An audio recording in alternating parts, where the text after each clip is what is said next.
Hoje o nosso convidado é um grande ídolo da história do futebol de São Caetano do Sul. Estou falando do Anderson Lima, lateral direito, de passagem em grandes equipes, no Grêmio de Futebol Porto Alegrense, no Santos Futebol Clube, Seleção Brasileira e, evidentemente, no AD São Caetano. Foi campeão paulista na temporada 2004 e vai falar um pouquinho da sua carreira e o que está fazendo atualmente o popular Canela. Anderson Lima é o convidado no programa A Hora do Esporte.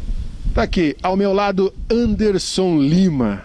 Anderson, lateral direito do São Caetano, campeão paulista, jogador de seleção brasileira, jogador de multidões, de torcida do Santos, do Grêmio, enfim, de tantas massas que ele defendeu. Primeiro, Anderson, queria agradecer de você estar participando com a gente aqui no programa A Hora do Esporte.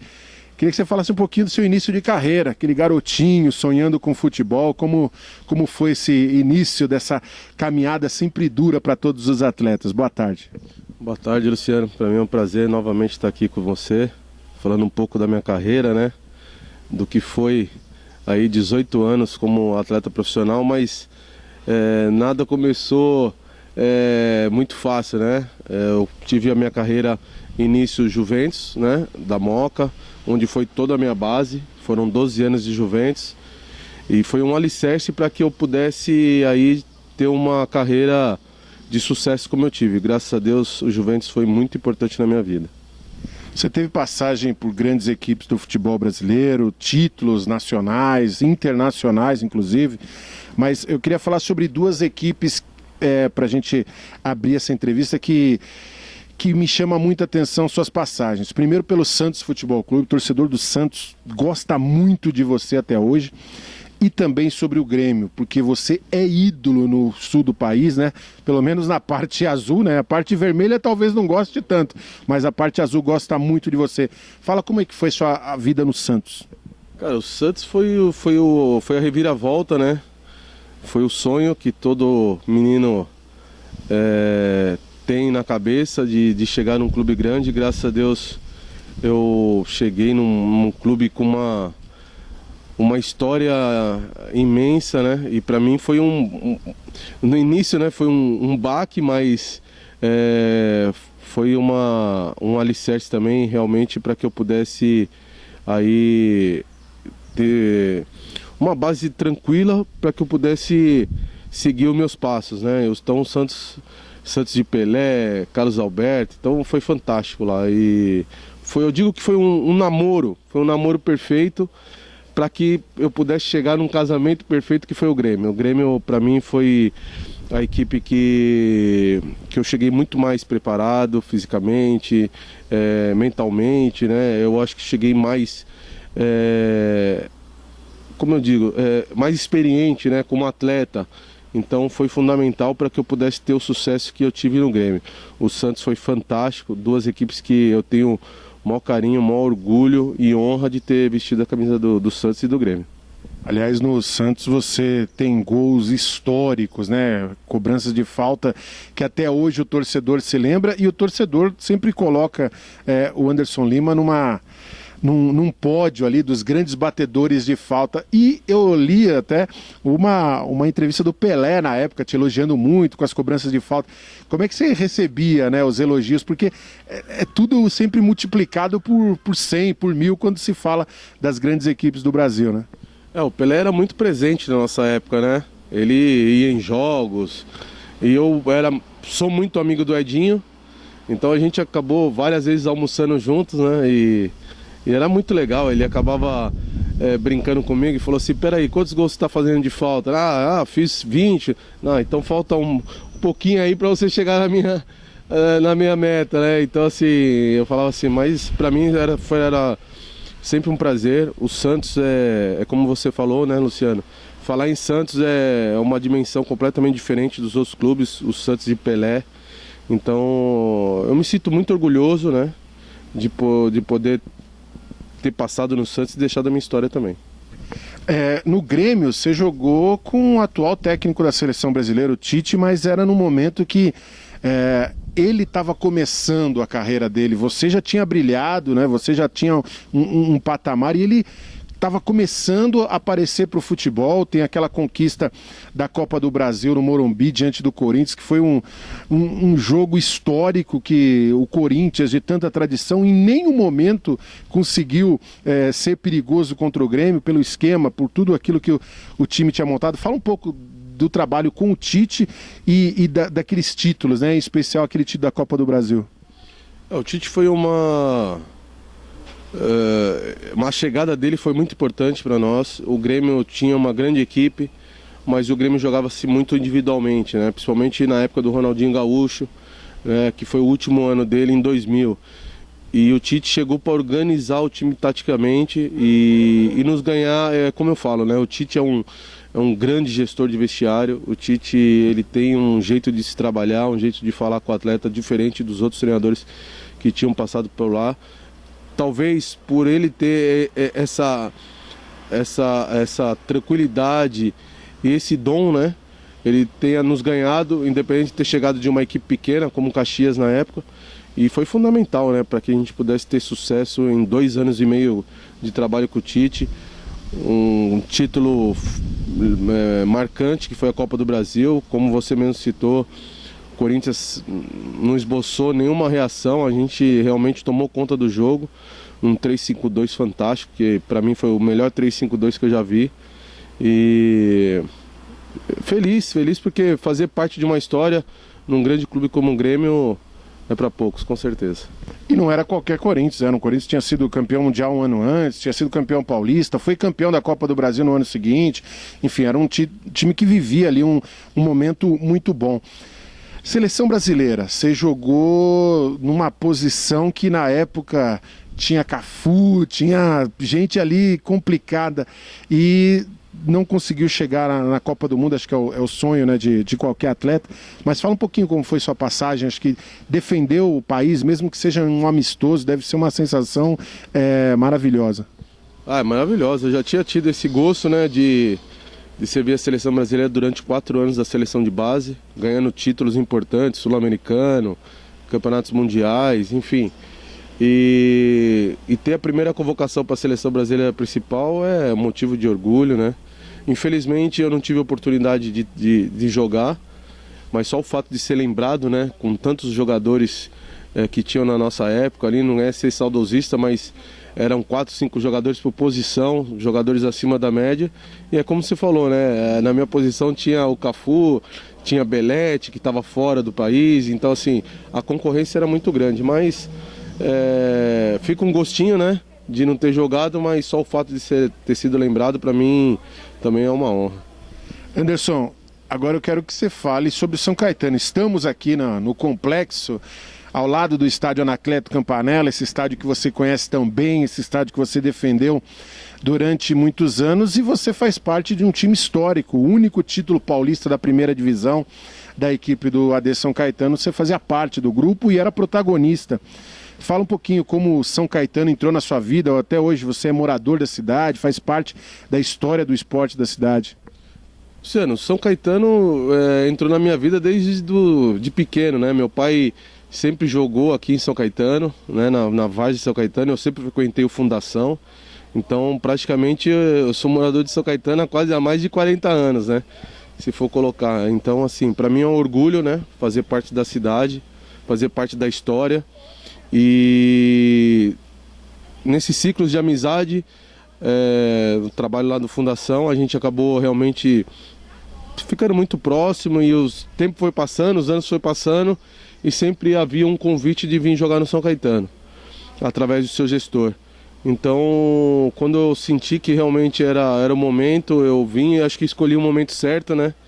Fazer parte daquele time de 2004, um time sensacional, São Caetano que vinha de muitos vices, né, com grandes times, mas era sempre taxado de vice, e a gente com um time fantástico, montado pelo Tite, né, a gente conseguiu aí, através do trabalho depois, na sequência do Muricy, conquistando um título que realmente entra para a história. É como eu falo, né, para todas as pessoas que eu trabalho, você só entra para a história de um clube quando você conquista, né? E a gente tem certeza que a gente entrou para a história, né, do São Caetano. Infelizmente, poucos jogadores, né, são valorizados por isso. Isso é uma pena aqui em São Caetano, né?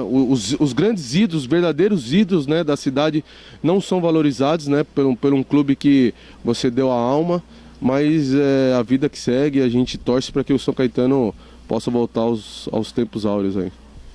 Anderson, a gente que viveu São Caetano durante tantos anos, fomos testemunha aí de uma história muito triste, né? Uma passagem muito triste, que foi lá em outubro do mesmo ano de 2004, quando teve o falecimento de Serginho. Eu lembro, eu estava atrás do gol e você estava em campo, né? Você estava naquele jogo contra o São Paulo. Fala um pouquinho o que era o Serginho no dia a dia, né? Aquele cara engraçado, aquele cara que sempre tentava ajudar os amigos, e como é que foi também aquele momento para você? Cara, o Serginho era um cara fantástico, né? A gente, voltando, né? A gente tinha um carinho um pelo outro, né? E isso não quer dizer que um precisava ir na casa do outro, né? A gente se respeitava, mas dentro do campo era fantástico. E o Serginho era um cara desses, era um cara que ele dava alma pelo clube, né? É um cara que tinha um pensamento positivo, atraía coisas boas. E foi uma perda muito grande naquele momento, né? A gente não só perdeu o atleta, né, Serginho, mas perdemos um grande amigo. E foi o momento mais triste da minha carreira, sem dúvida nenhuma. É difícil é difícil esquecer, né, esse momento, mas a gente guarda ele com muito carinho e com muito respeito. A gente vai falar sobre a L2, que é um projeto, olha, que é referência para todo mundo que nos acompanha, e eu acho que não só na região da ABC, mas em São Paulo, no Brasil, as pessoas têm que olhar muito para esse serviço específico que presta a L2, mas o Anderson Lima ainda segue no mercado, né? Só para deixar isso muito claro para as pessoas que nos acompanham, para diretores, tem ainda muito que somar com o futebol, né? Sim, esse é meu desejo, né? Eu tenho esse sonho é muito tá aflorado ainda, né? E o futebol, como eu falei, né? A minha vida foi o futebol, né? Então eu preciso me doar pro futebol e entregar tudo aquilo que um dia me entregaram também para aqueles garotos que têm um sonho como eu tive. E é claro que a trajetória não é fácil, mas acho que eu ganho um pouco na experiência do que de vida, né? Assim, estou no mercado, estou fazendo os cursos, né, que tem que fazer da licença, a licença B eu já fiz, agora estou fazendo a licença A da CBF Academy, sempre me atualizando, sempre estudando, para que eu possa realmente, a hora que ter uma oportunidade concreta, né, eu poder realmente fazer o meu melhor e tocar a vida. Se a gente não é valorizado onde a gente mora, onde a gente vive, a gente tem que procurar novos ares e ter certeza que as coisas, o mercado vai se abrir, Deus vai abrir umas portas para que a gente possa realmente fazer um grande trabalho. Fala um pouquinho pra gente agora da AL2, né, que é Anderson Lima 2, é a marca AL2, que é pesada essa marca no futebol, mas especificamente sobre esse trabalho de futebol funcional. Você bateu faltas como poucos, né? A gente tem grandes batedores na história do futebol brasileiro e você faz parte desse nível elevado que tem o Brasil de grandes batedores. Você tocava muito bem, você armava muito bem, ajudava na marcação. Como é que está sendo esse trabalho de tentar orientar, né, jovens, orientar profissionais que já estão no mercado, mas desse conhecimento técnico? Não é uma escola de futebol, e sim uma orientação funcional e específica. Bom, L2 é um filho que estava ali para ser feito, e vai, não vai, e a gente realmente criou coragem e montou esse projeto, um projeto que realmente está deixando marcas, as coisas estão evoluindo de uma forma que a gente nem esperava, né? Infelizmente teve essa pandemia e a gente deu uma parada, mas a gente tem certeza que quando voltar, a gente vai voltar muito mais forte do que quando a gente parou. Um projeto onde visa a melhora do rendimento dos atletas, principalmente o aperfeiçoamento tático e técnico, né? Às vezes o menino tem uma carreira, tem uma qualidade, mas ele precisa aflorar, né? Então a gente lá, através... Poxa, eu tenho comigo o Silvio Luiz, que é ex-ídolo, né? Ninguém tem ex, né? Eterno ídolo. Eterno ídolo do São Caetano, pouco valorizado também. Infelizmente pouco valorizado na cidade, tem o Daniel que tem preparador físico. Então assim, nós temos um staff realmente para dar totais condições para que os atletas que chegam lá na L2 possam melhorar em todos os sentidos, na parte física e principalmente na parte de fundamentos. O fundamento hoje é primordial para o futebol. Às vezes o atleta ele bate em clubes e é mandado embora porque faltam algo mais. Então a gente tem um exemplo lá de um menino que já passou pelo São Bernardo, passou pelo Água Santa, passou pelo Santos, Flamengo, e talvez faltava um up na carreira dele, né? E a gente teve um feedback muito grande, né, inclusive do pai, dizendo da melhora, da intensividade, como ele está sendo intensivo, né, nos treinamentos, coisa que ele não era. Então assim, a gente tenta ter um olhar individual para cada atleta que chega para a gente, para que a gente possa realmente fazer o melhor pelo aquele menino ou pelo aquele profissional que também está parado. Então assim, a L2 é realmente um sonho que foi aí realizado, e a gente tem muita fé, a certeza que a gente vai realmente levar esse projeto adiante. É claro que é um projeto que eu quero ter sempre, né? Não esquecer na minha carreira como treinador, mas é um projeto que realmente hoje me satisfaz e me deixa muito feliz. Você acha que falta um pouco de qualidade técnica no que diz respeito a fundamentos, né? Porque não é possível que o brasileiro desaprendeu de jogar bola, mas talvez por falta de carinho na base, de uma orientação de ex-jogadores, talvez como você mesmo disse. Você acha que está faltando essa qualidade? Ah, muito, né? O Juventus para mim foi a base de tudo, né? Então a base de como ser educado, como respeitar as pessoas. Então foi aquela escolinha, né, que me ensinou tudo que era fundamental para que eu pudesse ter sucesso. E os fundamentos que foram fundamentais, né? Na batida de bola, cruzamento. Tinha um treinador fantástico de fundamentos que chamava Taratete, né? Senhor Taratete. Um cara fantástico, ele tinha um olho para ver a qualidade de um jogador que tinha que melhorar um pouco mais, um pouco menos. Então assim, eu digo isso porque eu trabalhei 10 anos como auxiliar técnico, quase 11 anos, já são 11 anos trabalhando na parte técnica. Então assim, a gente vê tamanha dificuldade quando um atleta chega no profissional e chega no fundo, ele não consegue cruzar, ele não consegue fazer um passe. Então assim, tudo isso a gente faz agora na L2, fazer começar ali bem no início, né, fazer uma base forte para que o atleta realmente possa ter o fundamental, porque hoje o futebol é carente das partes de fundamentos e as partes primordiais, né? Tem jogador no profissional que não sabe cabecear a bola, não sabe fazer um passe, então assim, é difícil e acaba não tendo sucesso, e talvez lá na frente ele vai culpar o treinador ou o pai ou a mãe que não deram oportunidade para ele, mas para ser atleta profissional precisa ter um algo mais. Então a gente está tentando, dentro da L2, tirar um algo mais dos atletas para que eles possam ter sucesso. Legal, e fica o convite aí para todos, né, que entrem nas redes sociais, Instagram, Facebook, a L2, e ter mais informações aí desse trabalho maravilhoso. Você, atleta, você que está iniciando a carreira, você que já está dando uma pausa na carreira, enfim, buscar sempre princípios aí, fica essa dica.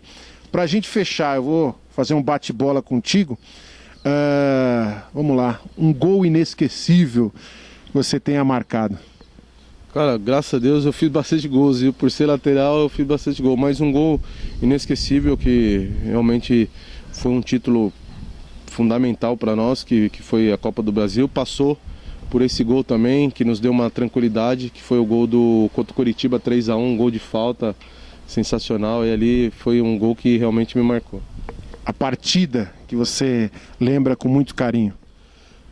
Acho que todas as partidas que me levaram ao título são importantes, né? Poxa, 2004 aqui no São Caetano, né, cara? A gente vê aquele Pacaembu lotado, as pessoas se mobilizando, né, na cidade, o orgulho, né? Era o orgulho da cidade, era o São Caetano, né? Então a gente, de uma forma ou de outra, trouxe uma alegria ao povo de São Caetano que realmente fazia tempo que não tinha. Então, São Caetano, aquela final de 2004 foi inesquecível.